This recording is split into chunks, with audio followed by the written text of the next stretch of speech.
আওয়ামী লীগের আমলে গুম হওয়া স্বজনদের খোঁজে মানববন্ধন করেছে গুমের শিকার পরিবারগুলোর সংগঠন মায়ের ডাক।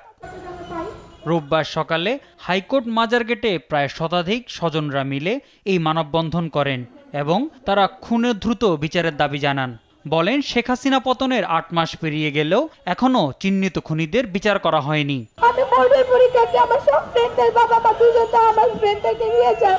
আমারও তো মন চায় বাবা মার হাত ধরে পরীক্ষার হলে যেতে, আমি পারি না। খুন, গুম ও নির্যাতনের সঙ্গে জড়িত সব অপরাধীকে আইনশৃঙ্খলা বাহিনী থেকে প্রত্যাহার করে আইনি প্রক্রিয়ায় বিচারের দাবি জানান তারা। স্বজনরা আরও বলেন, আয়নাঘর সংরক্ষণের জন্য অবিলম্বে ব্যবস্থা নিতে হবে, যাতে প্রমাণ নষ্ট বা গোপন না করা যায়। শেখ হাসিনার সরকারের আমলে যে অন্যায়, অত্যাচার, নির্যাতন জনগণের উপর করেছিল, সম্ভবত বাংলাদেশে পুলিশের মতো এত বড় অত্যাচার, নির্যাতনকারী বাহিনী আর কোনোটাই নাই। যারা খুনি, দস্যু, তস্কর, তাদের শাস্তির বিধান করতে হবে। অন্তর্বর্তী সরকারের কার্যক্রমে তারা দিন দিন হতাশ হয়ে পড়েছেন বলেও জানান তারা। 2011 সালে জয়দেবপুর চৌরাস্তা থেকে ওনারও গুম করে নিয়ে গেছে।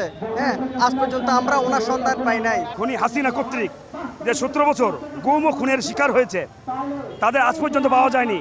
তাদের সন্ধানের দাবিতে এবং মুক্তির দাবিতে আজকে আমাদের মানববন্ধন।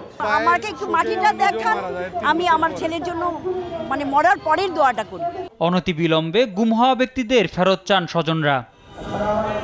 মোহাম্মদ সাকিব, দেশ টিভি, ঢাকা।